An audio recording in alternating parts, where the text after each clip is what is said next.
Hi എല്ലാവർക്കും അനൂസ് കിച്ചണിലേക്ക് സ്വാഗതം.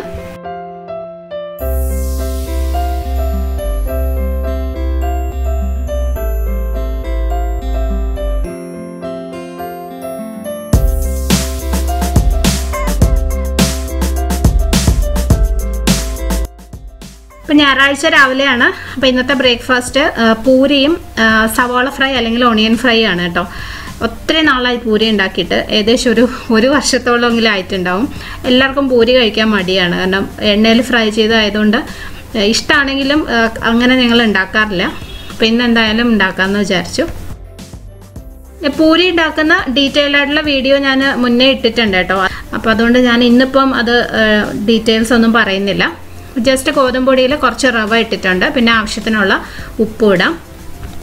റവ ഇടുമ്പം പൂരി നല്ല ക്രിസ്പി ആയിട്ട് കിട്ടും. എന്നാൽ ഒത്തിരി അങ്ങനെ എന്താ പറയുക കട്ടി ഉണ്ടാവില്ല, നല്ല സോഫ്റ്റ് ആയിരിക്കും. പക്ഷെ എന്നാൽ ഇങ്ങനെ തണുത്തു പോകത്തില്ല, അതുപോലെ ഇച്ചിരി നല്ല ക്രിസ്പി ആയിട്ട് തന്നെ ഇരിക്കും. അപ്പോൾ ഇത് ആവശ്യത്തിന് വെള്ളം ഒഴിച്ചിട്ട് കുഴച്ചെടുക്കുവാണ്.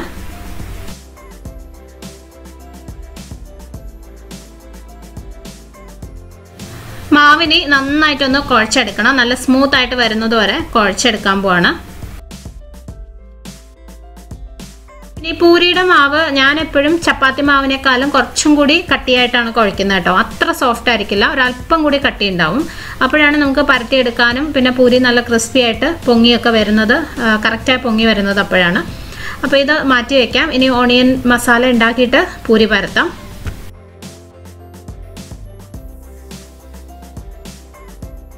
പൂരിക്ക് എപ്പോഴും നമ്മൾ കിഴങ്ങ് കറിയാണ് ഉണ്ടാക്കാറുള്ളത് അല്ലേ, പക്ഷേ അതിലും എളുപ്പത്തിൽ ഉണ്ടാക്കാൻ പറ്റുന്ന ഒരു കറിയാണ് കേട്ടോ ഇത്, ഓണിയൻ ഫ്രൈ. പൂരിക്കും ചപ്പാത്തിക്കും ബെസ്റ്റ് കോമ്പിനേഷനാണ്. അപ്പോൾ ഇന്ന് അതുണ്ടാക്കാമെന്ന് വിചാരിച്ചു. ഇന്ന് 5 സവാളയാണ് ഞാൻ എടുത്തിട്ടുള്ളത്. അതിൻ്റെ തൊലിയൊക്കെ കളഞ്ഞ് കഴുകിയതിന് ശേഷം ഒന്ന് കട്ട് ചെയ്തെടുക്കാം.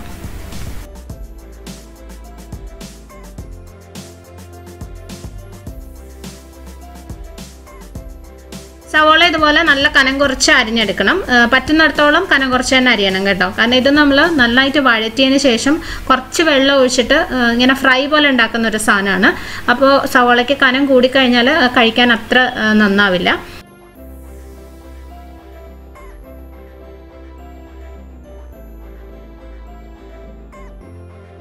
പിന്നെ ഇതുപോലെ ചെറിയൊരു കഷ്ണം ഇഞ്ചിയും 3 അല്ലി വെളുത്തുള്ളിയും കൂടി ഒന്ന് ചതച്ചെടുക്കണം. ഇഞ്ചിയും വെളുത്തുള്ളിയും ഒത്തിരി വേണ്ട, ചതച്ചെടുത്ത് കഴിയുമ്പോൾ ഏകദേശം ഒരു 1/4 ടീസ്പൂൺ അത്രയൊക്കെ മതിയാവും. പിന്നെ ഒരു ചെറിയ തക്കാളിയും ചെറിയൊരു പുളിക്ക് വേണ്ടിയിട്ട് മാത്രം ചേർത്താൽ മതി. കാരണം ഇത് സവാള ഫ്രൈ ആണ്, അപ്പോൾ അതിൻ്റെ ആ ഒരു ടേസ്റ്റാണ് മുന്നിട്ട് നിൽക്കേണ്ടത്.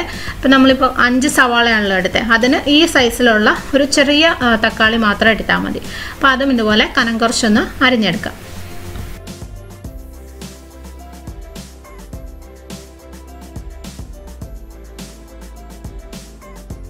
പിന്നെ ആവശ്യത്തിനുള്ള കറിവേപ്പിലയും വേണം. അപ്പം ഞാനിന്ന് ഈ കാസ്റ്റ് അയൺ പാനിലാണ് കറി ഉണ്ടാക്കുന്നത് കേട്ടോ. അപ്പോൾ ഇത് നന്നായിട്ടൊന്ന് കഴുകിയെടുക്കണം ആദ്യം. കഴിഞ്ഞ തവണ കുക്ക് ചെയ്ത് കഴിഞ്ഞിട്ട് ഞാൻ അതിനകത്ത് എണ്ണ തേച്ച് വെച്ചതാണ്. അപ്പോൾ അടുത്ത തവണ നമ്മൾ കുക്ക് ചെയ്യുന്നതിന് മുന്നേ ആ എണ്ണ നല്ലതായിട്ട് അങ്ങ് കഴുകി കളയണം. അല്ലെങ്കിൽ അതുപോലെ തന്നെ എടുത്ത് കുക്ക് ചെയ്യാൻ പാടില്ല, ആ ചൊവ ഉണ്ടാവും. അപ്പോൾ തുരുമ്പിൻ്റെ ആ ഒരു ചൊവ നമുക്ക് അറിയാൻ പറ്റും. അപ്പോൾ ഇതുപോലെ നന്നായിട്ട് വാഷ് ചെയ്തെടുക്കാം. ജസ്റ്റ് ചെറുതായിട്ട് സോപ്പിട്ട് കഴുകിയാൽ മതി കേട്ടോ, ഒത്തിരി വേണ്ട.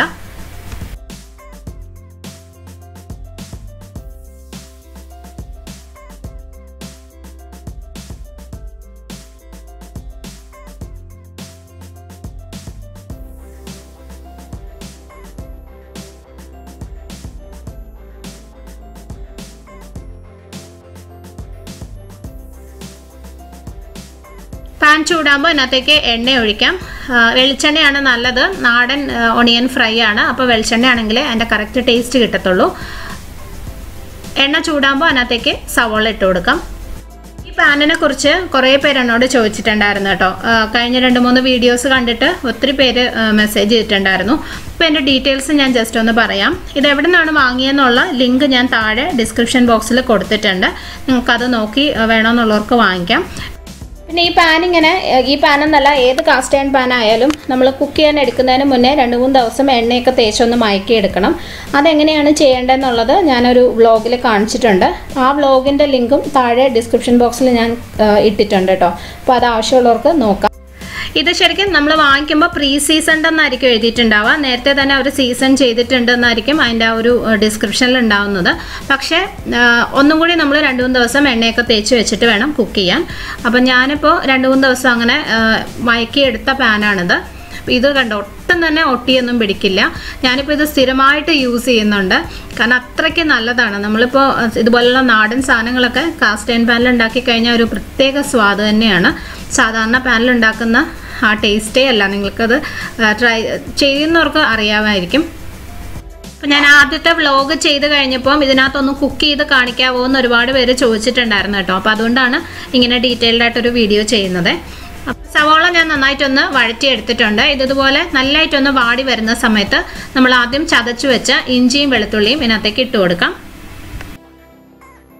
ഇത് വീണ്ടും നന്നായിട്ട് വഴറ്റിയെടുക്കാം. ഇഞ്ചിയുടെയും വെളുത്തുള്ളിയുടെയൊക്കെ പച്ചപ്പ് മാറണം. പിന്നെ സവാള ആയാലും ഒത്തിരി അങ്ങനെ ബ്രൗൺ നിറം ആവണ്ട കേട്ടോ. അതിൻ്റെ നിറം മാറാൻ തുടങ്ങുന്നതിന് മുന്നേ വെച്ച് നമുക്ക് പൊടികൾ ചേർക്കണം. നല്ലതായിട്ടൊന്ന് വാട്ടി എടുത്താൽ മതി. അതായത് അതിൻ്റെ പച്ചപ്പ് നന്നായിട്ടൊന്ന് മാറണം, അത്രമാത്രം മതി. അല്ലാതെ നിറം മാറരുത്. നിറം മാറിക്കഴിഞ്ഞാൽ ആ ഒണിയൻ ഫ്രൈഡ് ടേസ്റ്റ് മാറും. അപ്പോൾ ഇത് നന്നായിട്ട് വഴറ്റിയെടുത്ത് കാണിക്കാം.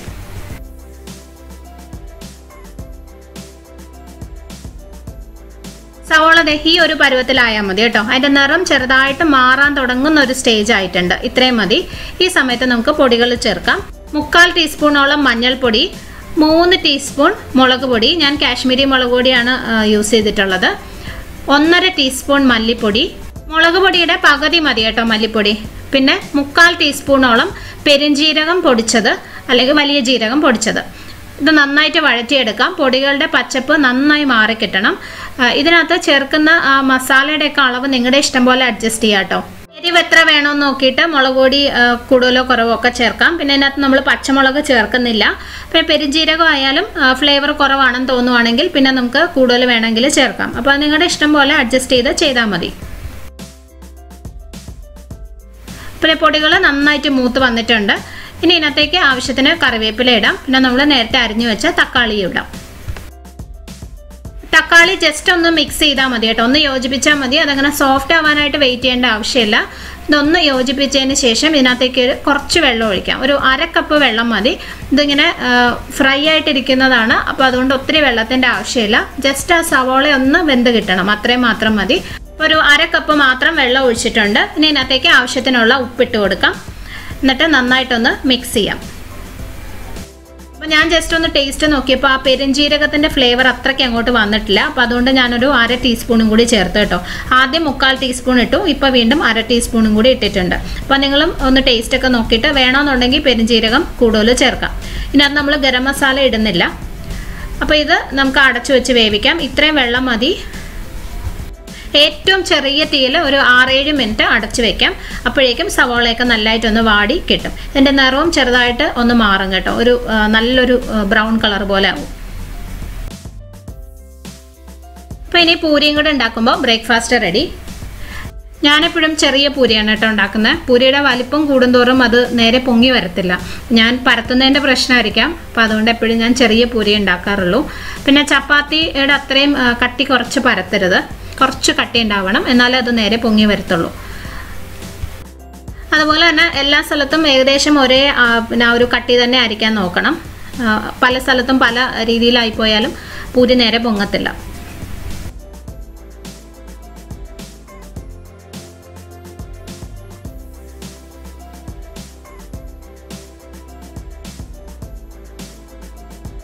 ഈ പൂരിയും പപ്പടവും ഒക്കെ ഫ്രൈ ചെയ്യാൻ ഞാൻ എപ്പോഴും സൺഫ്ലവർ ഓയിലാണ് കേട്ടോ യൂസ് ചെയ്യുന്നത്, വെളിച്ചെണ്ണയല്ല. അപ്പോൾ എണ്ണ അത്യാവശ്യം ഒന്ന് ചൂടായതിന് ശേഷം മാത്രം പൂരി ഇടണം. പൂരിയുടെ സൈഡിൽ നിന്നൊക്കെ ഇതിങ്ങനെ ഒന്ന് വീർത്ത് വരുന്ന സമയത്ത് ചെറുതായിട്ട് ഇങ്ങനെ ഒന്ന് തട്ടിക്കൊടുത്താൽ മതി. അപ്പോഴേക്കും അത് ഫുൾ ഇങ്ങനെ നല്ലതായിട്ട് അങ്ങ് പഫ് ചെയ്ത് വരും. ഈ പൂരി എപ്പോഴും ഞാൻ കുറച്ച് ചൂടുള്ള എണ്ണയിലിട്ടാണ് ഫ്രൈ ചെയ്യുന്നത് കേട്ടോ. അതായത് എണ്ണയുടെ ചൂട് കുറഞ്ഞു പോകരുത്. ഒത്തിരി സമയം നമ്മൾ എണ്ണയിൽ ഫ്രൈ ചെയ്യുമ്പം പൂരി ഒരുപാട് എണ്ണ കുടിക്കുന്നതായിട്ട് തോന്നാറുണ്ട്.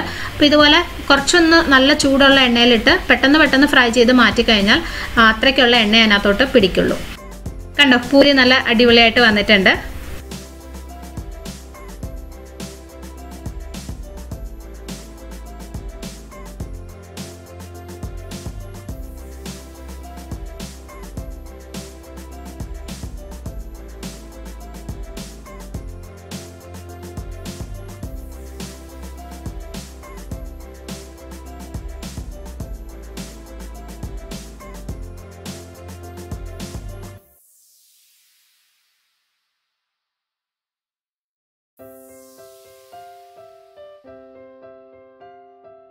ഞാൻ പൂരി ഉണ്ടാക്കുന്ന സമയത്ത് തന്നെ നമ്മുടെ ഓണിയൻ ഫ്രൈ റെഡി ആയിട്ടുണ്ടായിരുന്നു. കണ്ടോ, ഇതുപോലെ ആയിരിക്കണം കേട്ടോ. അതിൻ്റെ കളർ കണ്ടില്ലേ, നല്ലൊരു ബ്രൗൺ കളർ പോലെ വന്നിട്ടുണ്ട്. ഈ ഒരു പരുവത്തിലാണ് വേണ്ടത്. അപ്പോൾ ഇത് നമുക്കിനി ഒരു ബൗളിലോട്ട് മാറ്റാം.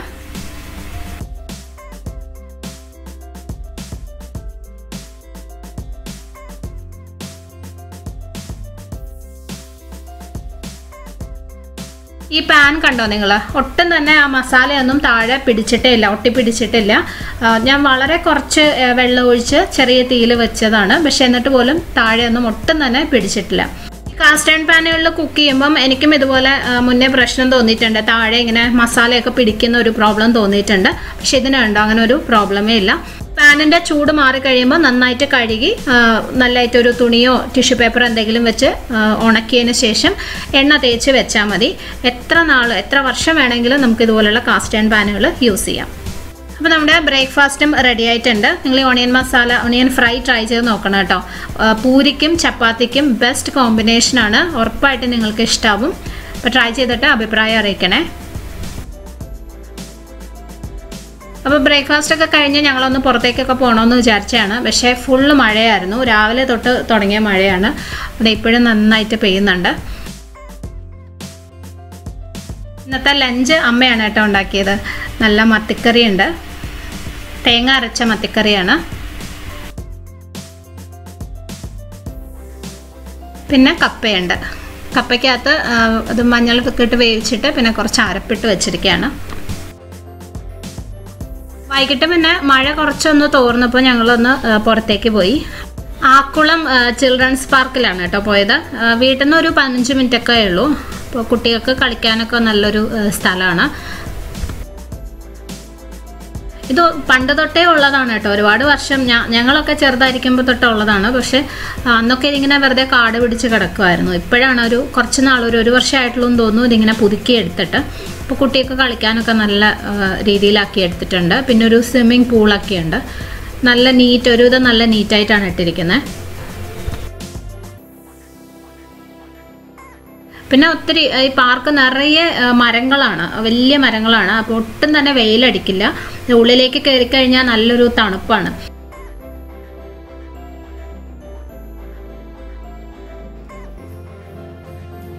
അവിടെ കയറാതെ, ഇവിടെ കയറുമ്പോ ആദ്യം കുട്ടികൾക്ക് ഇങ്ങനെ പുറത്ത് കളിക്കാൻ പറ്റുന്ന സ്ഥലങ്ങൾ ശരിക്കും കുറവാണല്ലേ. നമുക്ക് ട്രിവാൻഡ്രത്ത് അങ്ങനെ അധികം ഇല്ല. പ്രത്യേകിച്ച് ഇങ്ങനെ നീറ്റായിട്ട് മെയിൻറ്റെയിൻ ചെയ്തിരിക്കുന്ന സ്ഥലങ്ങൾ കുറവാണ്. മ്യൂസിയത്തിലൊക്കെ പോയി കഴിഞ്ഞാലും എല്ലാം ഇങ്ങനെ പൊട്ടി പൊളിഞ്ഞ് കിടക്കുന്ന സാധനങ്ങളാണ്. പക്ഷെ ഇവിടെ എല്ലാം നല്ലതായിട്ട് മെയിൻറ്റെയിൻ ചെയ്തിട്ടുണ്ട്. പിന്നെ ഇങ്ങനെ നല്ല പച്ചപ്പൊക്കെ ഉള്ള സ്ഥലമാകുമ്പോൾ എത്ര നേരം വേണമെങ്കിലും നമുക്ക് വന്നിരിക്കാം, ഒരു മടുപ്പ് തോന്നില്ല.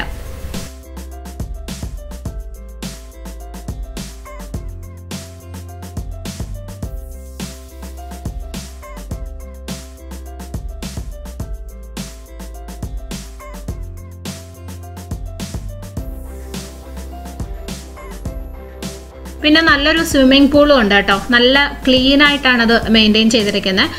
പബ്ലിക് സ്വിമ്മിംഗ് പൂളാണ്. മണിക്കൂറിന് 50 രൂപയാണ് എന്തോ കൊടുത്താൽ മതി. അപ്പോൾ അവിടെ നിറയെ ആൾക്കാരുണ്ടായിരുന്നു. അപ്പോൾ അതുകൊണ്ട് ഞാൻ അങ്ങോട്ട് ക്യാമറ കൊണ്ടുപോയില്ല. നമ്മൾ കളിച്ചു തുടങ്ങി ഒരു അരമണിക്കൂറൊക്കെ കഴിഞ്ഞപ്പോഴേക്കും ഇതേ നല്ലതായിട്ട് വീണ്ടും മഴ പെയ്യാൻ തുടങ്ങി. അപ്പോൾ മഴ പെയ്താലും കയറി നിൽക്കാൻ സ്ഥലമുണ്ട്. കുറച്ച് നേരം നമ്മളവിടെ വെയിറ്റ് ചെയ്തു, പക്ഷെ എന്നാലും കുറയുന്നില്ലായിരുന്നു. കുറച്ച് നേരം അവിടെ വെയിറ്റ് ചെയ്തിട്ട് പിന്നെ നമ്മൾ തിരിച്ചു പോന്നു. രാത്രി പിന്നെ നമ്മൾ പുറത്തേക്ക് പോയി കേട്ടോ. മോന് പുറത്തുനിന്ന് എന്തെങ്കിലും കഴിക്കാൻ വേണമെന്ന് പറഞ്ഞു. പിന്നെ നല്ല മഴയായിരുന്നല്ലോ, അപ്പോൾ നല്ലൊരു കോഫിയൊക്കെ കുടിക്കാമെന്ന് വിചാരിച്ച് ഇവിടെ ശാസ്തമംഗലം CCDയിൽ വന്നു. കഫേ കോഫിയുടെ